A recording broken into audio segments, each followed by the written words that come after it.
Recientemente estuvimos leyendo a Gabriel García Márquez, releyendo porque ya habíamos leído muchas de sus obras, de su novelística y de su cuentística. Sin embargo, el año pasado en la Feria del Libro Internacional de Barranquilla, FILBA, nos topamos con este libro, Todos los cuentos, que es una antología de cuentos de García Márquez que compila 4 libros de cuentos de él, los 4 libros de cuentos que contienen más o menos unos 42 cuentos.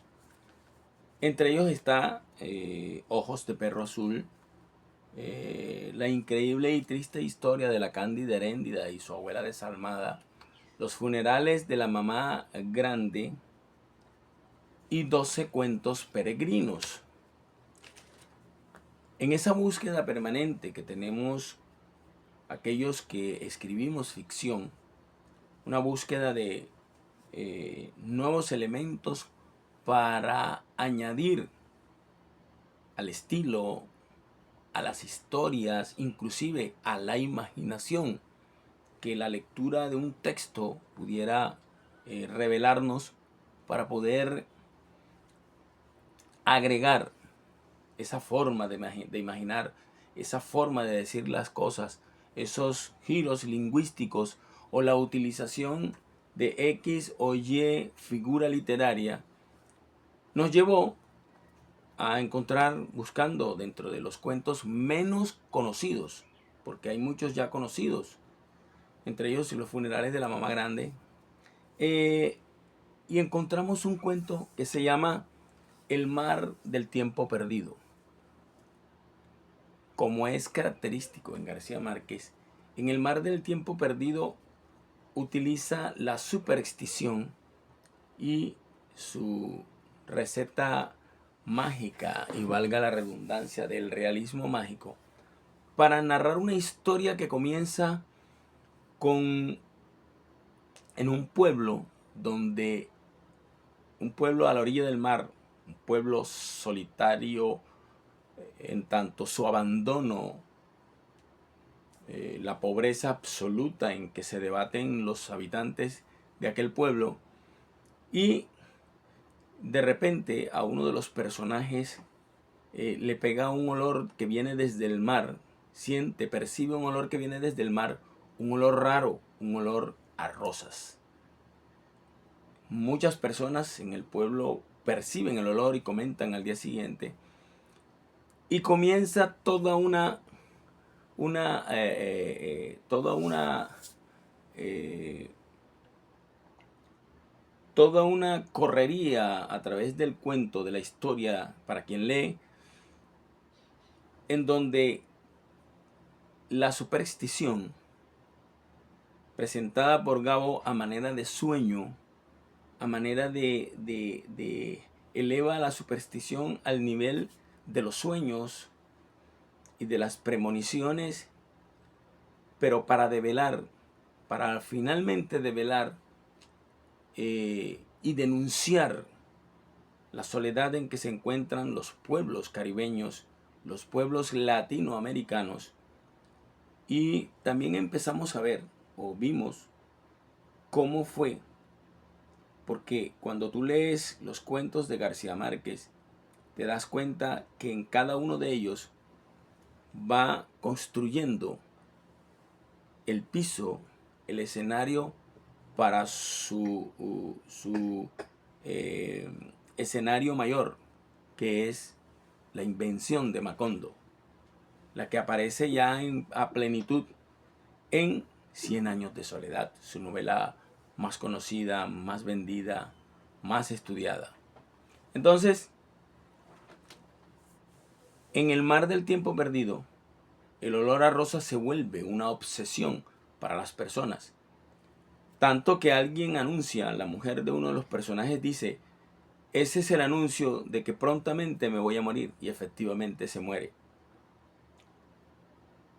Uno de los personajes, eh, Jacob, finalmente en el pueblo llegan un gringo diciendo que es el hombre más rico del mundo, que tiene mucho dinero. Y finalmente allí el dinero no le sirve de nada porque la gente lo que tiene que comer lo va a buscar al mar. Los cangrejos que salen es lo que se come debido a su extrema pobreza, su poco desarrollo económico, la pauperización material que sufre el pueblo, que se refleja en sus comportamientos, en su visión de mundo.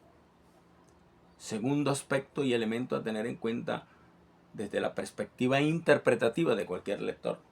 García Márquez muestra la cara de los pueblos caribes. Una de sus obsesiones, el mar, pues caribeño al fin y al cabo, nacido a la orilla del mar, de su abandono, de su subdesarrollo o de su falta de desarrollo, de la falta de presencia de quienes puedan transformar la vida de cada uno de los habitantes de estos pueblos, de la soledad, tantas veces señalada, nombrada por García Márquez y recientemente por un expresidente de la República. Quienes quieran poder entender qué quería decir, por ejemplo, un expresidente y lo que quieren decir muchos críticos de la obra de García Márquez, deben leer los cuentos de García Márquez, deben leer la novelística de García Márquez y tener algo de intertextualidad, poder conocer la historia de nuestros pueblos, poder conocer los antecedentes de lo que hemos sido como pueblo, como cultura, es decir, lo que hemos agregado a estas tierras como forma de ser, como manera de comportarnos y asociarnos en comunidad, como manera de construir y desarrollarnos como civilidad, para que puedan entender qué es la soledad. La soledad a la que se refiere García Márquez no es otra cosa que la falta de solidaridad, en primera instancia, de quienes gobiernan, de quienes han detentado el poder. En segunda instancia, la sujeción a poderes extranjeros que siempre vienen y depredan nuestros pueblos y los dejan peor que como estaban, con la promesa de que ellos traerán el progreso, el desarrollo económico y mejorarán las condiciones de vida de cada uno de los habitantes de estos pueblos latinoamericanos. Así le ocurre a la gente de el mar del tiempo perdido. El gringo llega, dice que es un hombre rico y tal, y luego, una noche que siente hambre, un hombre con dinero siente hambre, una metáfora muy significativa dentro de la historia, porque allí ni siquiera con dinero se podía comer bien. Todos dependían de la basura que arrojaba el mar. Miren esa figura, esa imaginación desmesurada de nuestro Nobel ya fallecido. El mar arroja, el mar hace sentir, percibir un olor a rosas a los habitantes de ese pueblo, cuando lo que ellos saben que ese mar contenía y arrojaba a las orillas del pueblo era basura, desechos, podredumbre, miseria. Y un día amanecen o en la madrugada perciben el olor a rosas. El olor a rosas no es más que la elevación de lo sublime. La rosa es belleza, la rosa es belleza natural, es algo agradable, algo que con su colorido produce felicidad y bienestar emocional. Entonces, luego de eso, de sentir mucha hambre, el gringo convida a este personaje y se van a, a nadar en la noche